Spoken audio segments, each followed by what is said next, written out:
بسم اللہ الرحمن الرحیم۔ سورۃ القدر۔ اعوذ باللہ من الشیطان الرجیم، بسم اللہ الرحمن الرحیم۔ انا بے شک ہم نے، انا بے شک اور نحن بھی اس میں مضمر ہے، پوشیدہ ہے، تو انا بے شک ہم نے، انزلنا، تو انزلنا بھی متکلم کا صیغہ ہے فعل ماضی سے کہ نازل کیا ہم نے، تو انا انزلنا بے شک نازل کیا ہم نے، ہو حافظ ہو اس کو، تو اس کو سے مراد کیا ہے؟ قرآن پاک۔ انا بے شک انزلناہ نازل کیا ہم نے اس کو، فی لیلۃ القدر، فی میں لیلۃ رات، القدر قدر والی، فی لیلۃ القدر قدر والی رات میں۔ اب پہلی بات کہ قرآن کو ایک قدر والی رات میں نازل کیا، اس کا کیا مطلب ہے؟ جبکہ قرآن پاک ہم جانتے ہیں کہ غار حراء میں پہلی وحی نازل ہوئی تھی، اور 23 سال میں 13 سال مکہ میں اور 10 سال مدینہ منورہ میں نبی علیہ السلام کی زندگی میں تھوڑا تھوڑا کر کے قرآن پاک نازل ہوتا رہا، اور اس طرح سے وہ قرآن پاک جو ہے اس کی تکمیل 23 سال میں ہوئی۔ تو یہاں کیا مراد ہے کہ اللہ تعالیٰ فرماتے ہیں کہ اس کو ہم نے قدر والی رات میں، یعنی ایک رات میں نازل فرمایا۔ یہ نزول قرآن پاک کا 2 مرحلوں میں ہوا ہے۔ پہلا مرحلہ لوح محفوظ سے قرآن پاک کو منتقل کیا گیا دنیا کے آسمان پر، بیت العزہ میں، یا بیت العزت، دنیا کے آسمان پہ بیت العزت ہے، وہاں پر قرآن پاک کو لوح محفوظ سے اکٹھا ایک ہی دفعہ سارا قرآن پاک دنیا کے آسمان پہ منتقل کیا گیا، نازل کیا گیا اللہ کی طرف سے۔ پھر پہلے آسمان سے بیت العزت سے رسول اللہ صلی اللہ علیہ وسلم کی طرف قرآن پاک کا نزول پھر تھوڑا تھوڑا کر کے حالات اور واقعات کے مطابق اور ضرورت کے مطابق تھوڑا تھوڑا کر کے نازل ہوتا رہا۔ پھر وہ اس کا جو دوسرا مرحلہ ہے،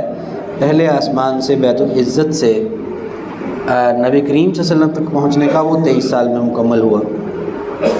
تو یہاں جو اللہ تعالیٰ نے فرمایا کہ ہم نے اس کو قدر والی رات میں نازل کیا ہے، یہ اس نزول سے مراد وہی پہلا نزول ہے کہ لوح محفوظ سے دنیا کے آسمان بیت العزت پر جو قرآن پاک کا نزول ہوا، وہ نزول ایک تو مراد ہے۔ دوسری بات کہ یہ قدر والی رات ہے۔ اب قدر سے مراد ایک تو قدر و منزلت ہے، مقام اور مرتبہ ہے کہ وہ بڑی قدر والی اور بڑی مقام اور مرتبے والی رات ہے، عظمت والی رات ہے۔ ایک اس کا ترجمہ بعض مفسرین نے یہ بھی کیا ہے کہ اندازے والی رات ہے، تقدیر والی رات ہے، کہ اس رات اللہ تعالیٰ نے، جو کہ بعض ضعیف روایات کی بنیاد پر جو ہے وہ شب برات کے ساتھ یہ چیز لوگوں نے جوڑ دی ہے کہ پورے سال کی جو اللہ تعالیٰ کی طرف سے پلاننگ ہوتی ہے، وہ فیصلے اللہ تعالیٰ فرشتوں کے سپرد کر دیتے ہیں اس رات میں،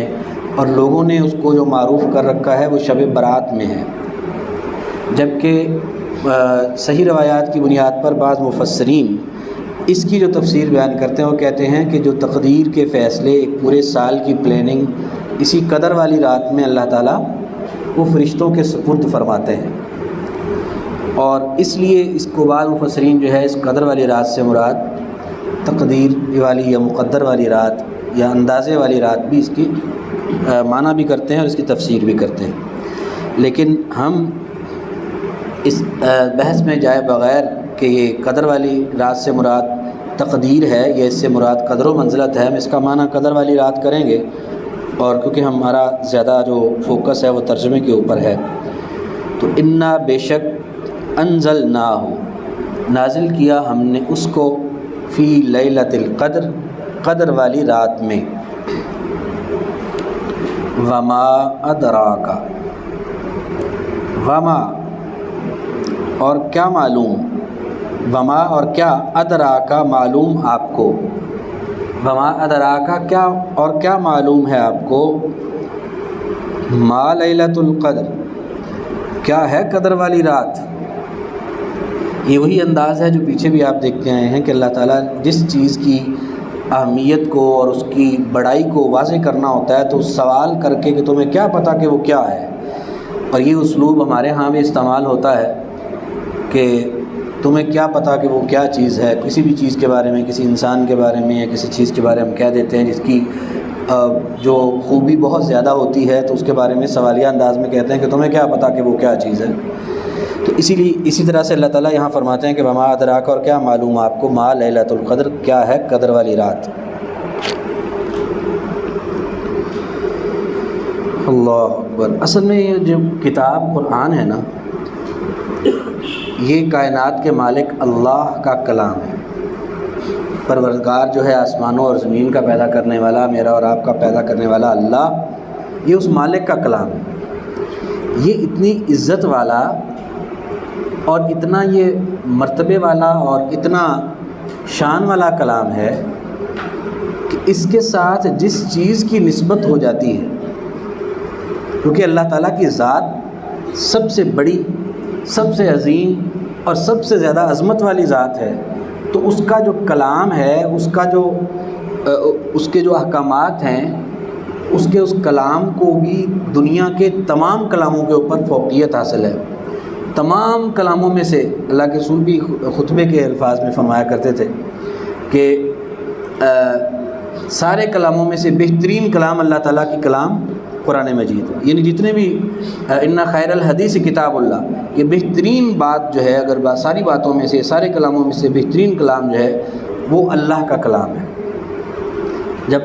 اللہ تعالیٰ سب سے افضل ہے اور اعلیٰ ہے اور سب سے بہترین ہے، اس کا کلام بھی تمام کلاموں سے افضل ہے۔ پھر اس کلام کے اندر یہ خوبی ہے کہ جو شخص اس کے ساتھ جڑ جاتا ہے، جس کی نسبت اس کے ساتھ ہو جائے، وہ دنیا کی بہترین چیز بن جاتی ہے۔ یہ قدر والی رات جس میں یہ قرآن نازل ہوا، یہ رات بھی جو ہے یہ تمام راتوں سے افضل رات بن گئی، کیونکہ اس رات کی نسبت اس قرآن کے ساتھ ہو گئی کہ اللہ کا پاک کلام اس رات میں نازل ہوا۔ تو اس رات کو اللہ تعالیٰ نے بہت بڑی فضیلتیں عطا فرمائیں، جو فضیلتیں ہم اگلی آیت میں ابھی پڑھتے ہیں۔ اور یہاں جس قدر کی بات ہو رہی ہے،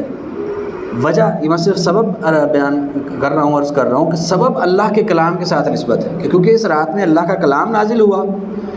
اس اللہ کے کلام کے ساتھ اس کے تعلق کے جڑ جانے کی وجہ سے یہ رات تمام راتوں میں سے افضل رات بن گئی۔ پھر یہ رات رمضان المبارک کے جس عشرے میں تھی، وہ عشرہ تمام عشروں سے اور رمضان المبارک کے بھی تمام عشروں سے افضل عشرہ بن گیا۔ یہ بھی قرآن کی نسبت ہے۔ اور پھر رمضان المبارک کا مہینہ، جو کہ اللہ تعالیٰ نے قرآن پاک میں جو 4 حرمت والے مہینے بیان فرمائے ہیں، ان میں سے یہ نہیں ہے۔ جو ہمیشہ سے حرمت والے مہینے تھے رمضان المبارک، ان میں سے نہیں ہے، لیکن جب یہ رات رمضان کے مہینے میں تھی تو اس رات کے اس رمضان کے مہینے میں ہونے کی وجہ سے رمضان المبارک کا مہینہ فضیلتوں، برکتوں، سعادتوں اور رحمتوں کے اعتبار سے وہ تمام مہینوں سے اس کی فضیلت زیادہ ہو گئی۔ یعنی یہ کتاب ہی ایسی ہے، انسانوں میں سے بھی جو انسان اس کتاب کے ساتھ جڑ جاتا ہے وہ دنیا کا بہترین انسان بن جاتا ہے۔ جو اس کتاب کو سیکھنے کے لیے طالب علم بنتا ہے اس قرآن پاک کا، وہ دنیا کا بہترین طالب علم ہے، اس سے بہتر طالب علم کوئی نہیں۔ اور وہ استاد جو اس کلام پاک کو سکھاتے ہیں، ان استادوں سے بہتر استاد کوئی نہیں۔ اس کلام کی برکت کی وجہ سے اور اس کلام کے ساتھ نسبت کی وجہ سے جو بھی اس قرآن کے ساتھ جڑ گیا، اور بلکہ یہ 2 دھاری تلوار ہے، اگر تو قرآن کے ساتھ جڑ گیا تو اس سے اعلیٰ انسان کوئی نہیں، وہ سب سے افضل اور اعلیٰ انسان بن جاتا ہے سارے انسانوں میں سے۔ اور جس نے اس کو چھوڑ دیا، اس سے لاپرواہی برتی، وہ پھر جو اللہ کے کلام سے روگردانی کرنے والے لوگ ہیں وہ پھر جانوروں سے بھی بدتر ہو جاتے ہیں اللہ تعالیٰ کے نزدیک۔ نبی کریم صلی اللہ علیہ وسلم نے ارشاد فرمایا کہ ان اللہ یرفع بہذا الکتاب اقواما ویضع بہ آخرین، اللہ تعالیٰ بہت سی قوموں کو اس کتاب کی وجہ سے سربلندی عطا فرمائے گا اور بہت سے دوسروں کو اسی قرآن کی وجہ سے ذلیل کر دے گا۔ نبی کریم صلی اللہ علیہ وسلم اور آپ کے ساتھی اور ان کے بعد آنے والے وہ پہلے حصے کا مصداق تھے کہ انہوں نے قرآن کو اپنا اوڑھنا بچھونا بنایا، وہ دنیا کی دونوں سپر پاورز کو شکست دے کر دنیا کی واحد سپر پاور بن گئے، اور ہم لوگ دوسرے حصے کا مصداق ہیں کہ جنہوں نے قرآن کے نظام کو چھوڑ دیا، قرآن کو اپنا نظام حیات بنانے کی بجائے ہمارا سیاسی نظام مغربی جمہوریت، ہمارا معاشی نظام سود پر مبنی مغرب کا سرمایہ دارانہ نظام، ہمارا تعلیمی نظام لارڈ میکالے کا انگریز کا بنایا ہوا تعلیمی نظام، اس کی بنیادوں کے اوپر ہمارا تعلیمی نظام جو ہے وہ چل رہا ہے، اور کلچر اور ثقافت اور معاشرت وہ جو طرز زندگی ہم نے اختیار کیا ہے کہ انگریزی کو اپنے اوپر مسلط کر کے عربی سے دوری اختیار کر لی ہے، تو یہ ساری چیزیں جو ہیں یہ قرآن سے دوری کی علامت ہے، اسی وجہ سے ہم ذلیل ہوئے ہیں۔ بہرحال یہ قرآن اصل میں اللہ کی کتاب اتنی قدر و منزلت والی ہے کہ جس چیز کی نسبت اس کے ساتھ ہو جائے وہ بہترین بن جاتی ہے، اور یہ رات جس رات میں اللہ نے قرآن کو نازل فرمایا اس کی قدر بہت بڑھ گئی۔ اللہ تعالیٰ نے فرمایا کہ وما ادراک، اور کیا معلوم آپ کو، ما لیلۃ القدر، کیا ہے قدر والی رات۔ لیلۃ القدر، قدر والی رات، خیر، بہتر ہے، من الف شہر، من سے الف ہزار کو کہتے ہیں عربی میں، شہر مہینہ، من الف شہر ہزار مہینے سے، یعنی اس ایک رات کی عبادت، اس ایک رات کی بندگی ہزار مہینے اللہ کی عبادت کرنے سے افضل ہے، بہتر ہے، اس کے برابر بھی نہیں ہے۔ ہزار مہینے کتنے ہوتے ہیں؟ 83 سال اور 4 مہینے۔ آج کل کے بچوں کو اردو کی گنتی کی سمجھ نہیں آتی، یہ بھی ایک المیہ ہے، نہ عربی کا پتہ نہ اردو کا پتہ، انگریزی میں بتاؤ تو پتہ چلتا ہے، ان کو 83، کئی بچوں کو بھی پوچھ لیں ان کو پتہ نہیں ہوگا 83 کیا ہوتا ہے، 83 کہیں گے تو سمجھ آئے گی۔ بہرحال اللہ اکبر، 83 سال اور 4 مہینے بنتے ہیں ہزار مہینے کے، ان سے بھی افضل ہے عبادت اس رات کی۔ اس کے بارے میں بھی امام ابن کثیر نے 2 روایات بیان کی ہیں، بلکہ 2-3 روایات ہیں جن میں سے 2 عام ہیں، وہ مرض کیے دیتا ہوں۔ ایک تو یہ کہ بنی اسرائیل میں ایک شخص تھا، نبی کریم صلی اللہ علیہ وسلم نے صحابہ کو بیان فرمایا، ابن ابی حاتم کی یہ روایت ہے، اور امام ابن کثیر نے اس کو اس کی تفسیر میں بیان فرمایا کہ وہ شخص جو تھا سارا دن جہاد کرتا اللہ کے راستے میں، اور رات کو اللہ کے حضور قیام کرتا، اور یہ اس کا معمول 1000 مہینے تک رہا کہ سارا دن اللہ کے راستے میں جہاد کرنا، رات کو اللہ کی عبادت کرنا۔ صحابہ بڑے، جیسے ایک چیز پہ تعجب بھی ہوتا ہے، اچھی بھی لگتی ہے کہ کاش کہ ہم بھی یہ کر پاتے، لیکن بظاہر یہ چیز مشکل بھی لگی کہ یہ کیسے ممکن ہے کہ 1000 مہینے تک، یعنی 83 سال اور 4 ماہ تک کوئی شخص مسلسل یہ روٹین رکھے کہ روزانہ دن کو جہاد کرے اور رات کو عبادت کرے، تو یہ سعادت حاصل کرنا تو بہت مشکل امر ہے۔ صحابہ نے اس طرح سے اس پر تعجب کا اظہار کیا۔ ایک دوسری روایت میں بھی ہے کہ نبی کریم صلی اللہ علیہ وسلم نے بنی اسرائیل میں یا پچھلے بزرگوں میں سے 4 لوگ ان کا ذکر کیا، ان میں زکریا علیہ السلام بھی ہیں، اور وہ 4 پیغمبر ہیں جن کے نام اس وقت مجھے پورے یاد نہیں ہیں، ان 4 کا ذکر فرمایا، اور آپ نے فرمایا کہ ان لوگوں نے 80 سال تک اللہ تعالیٰ کی اس طرح سے عبادت کی کہ انہوں نے ایک آنکھ جھپکنے کے وقت کے برابر بھی اللہ کی نافرمانی نہیں کی۔ 80 سال تک انہوں نے اس طرح سے اللہ کی عبادت کی۔ اس پر بھی صحابہ کو تعجب ہوا، اور خواہش کا اظہار بھی کیا انہوں نے، لیکن اور پھر ناممکن ہونے کے حوالے سے بھی ان کو یہ بات اس کا احساس کہ کیسے ممکن ہے کہ کوئی بندہ 80 سال تک مسلسل اس طرح سے اللہ کی بندگی کرے کہ آنکھ جھپکنے کے وقت کے برابر بھی وہ نافرمانی نہ کرے اللہ پاک کی۔ تو یعنی پہلی روایت میں یہ ہے کہ اس روایت کے بیان کے بعد جب تعجب کیا تو آپ نے فرمایا، اور دوسری روایت میں ہے کہ جب یہ 4 بزرگوں کے بارے میں آپ نے یہ فرمایا تو اس وقت اللہ کے رسول بلکہ اس دوسری روایت میں یہ ہے کہ اس وقت جبرائیل علیہ السلام تشریف لائے نبی کریم صلی اللہ علیہ وسلم کے پاس کہ آپ کے امت جو ہے وہ تعجب کر رہی ہے اس بات سے کہ 80 سال عبادت کرنا یا 1000 مہینے کی عبادت اس طرح سے کرنا وہ تو کسی کے بس کی بات نہیں ہے۔ تو ان کے لیے اللہ تعالیٰ نے آسان فرما دیا، سورۃ القدر نازل فرمائی اس موقع پر، اور یہ آیات جو ہیں ان کی تلاوت جبرائیل علیہ السلام نے کی، اور آپ صلی اللہ علیہ وسلم نے پھر اپنے ساتھیوں کو جب یہ تلاوت سنائی تو اور آپ صلی اللہ علیہ وسلم یہ خوشخبری سن کر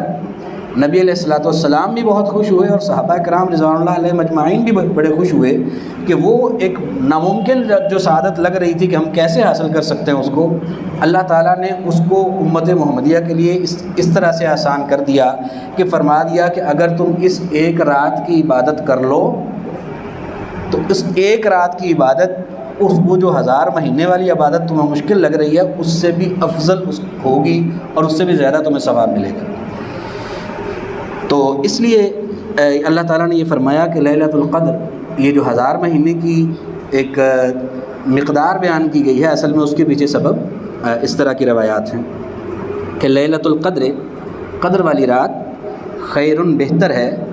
من 1000 شہر 1000 مہینے سے۔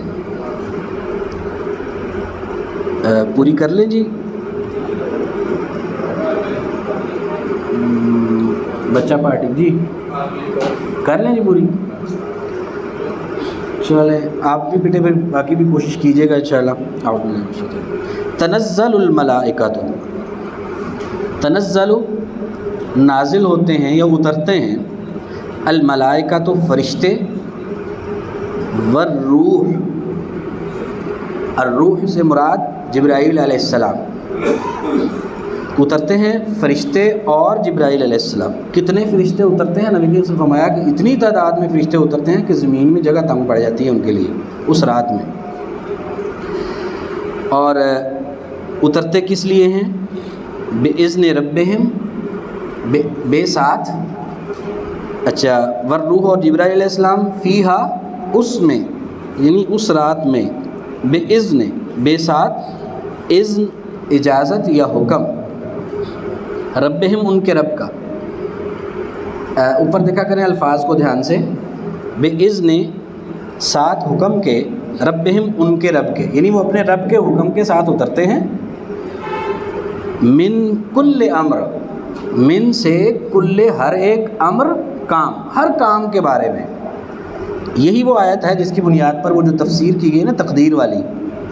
وہ اس آیت کی بنیاد پر کی گئی ہے کہ وہ فرشتے اترتے ہیں اللہ کے احکامات لے کر،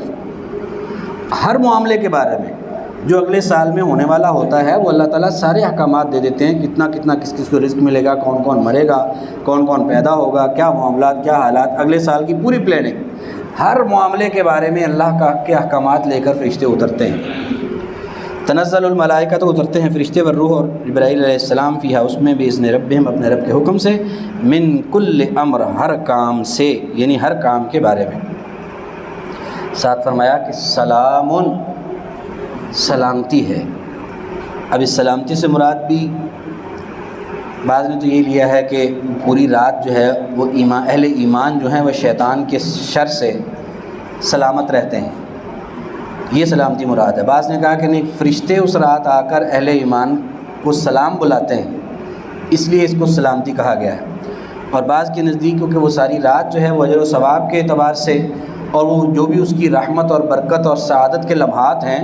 وہ چلتے رہتے ہیں، وہ سلامت رہتے ہیں، یعنی وہ اس رات کی جو افادیت ہے، اس کی جو برکت ہے، اس کی جو رحمت ہے وہ جاری رہتی ہے، سلامت رہتی ہے، سلام سلامتی ہے۔ یا وہ حتیٰ یہاں تک کہ مطلع الفجر، مطلع طلوع ہونے کا وقت، مطلع طلوع ہونے کا وقت ہے، الفجر فجر کا، مطلع الفجر فجر کے طلوع ہونے کا وقت، حتیٰ یہاں تک کہ مطلع الفجر یہاں تک کہ طلوع ہو فجر، یا طلوع فجر تک آپ کہہ سکتے ہیں کہ حتیٰ مطلع الفجر فجر کے طلوع ہونے تک، حتیٰ تک مطلع طلوع ہونا الفجر فجر کا، حتیٰ مطلع الفجر فجر کے طلوع ہونے تک سلام سلامتی ہے، یا وہ یعنی وہ سلامتی جاری رہتی ہے حتیٰ یہاں تک کہ مطلع الفجر طلوع ہو فجر، یا فجر کے طلوع ہونے تک۔ تو آج جو آیات پڑھی ہیں جی سورۃ القدر کی پوری صورت کی، وہ میں دوبارہ دہراتا ہوں، ایک دفعہ پھر دھیان سے سنیے گا اور توجہ فرمائیں الفاظ کے اوپر، انگلی بھی اگر نیچے رکھ لیں زیادہ مفید ہے۔ اعوذ باللہ من الشیطان الرجیم، بسم اللہ الرحمن الرحیم۔ انا بے شک، انزلناہ نازل کیا ہم نے اس کو، فی لیلۃ القدر قدر والی رات میں، وما ادراکا اور کیا معلوم آپ کو، ما لیلۃ القدر کیا ہے قدر والی رات، لیلۃ القدر قدر والی رات، خیر بہتر ہے، من الف شہر 1000 مہینے سے، تنزل الملائکۃ اترتے ہیں فرشتے، والروح اور جبرائیل علیہ السلام، فیہا اس میں، باذن ربہم اپنے رب کے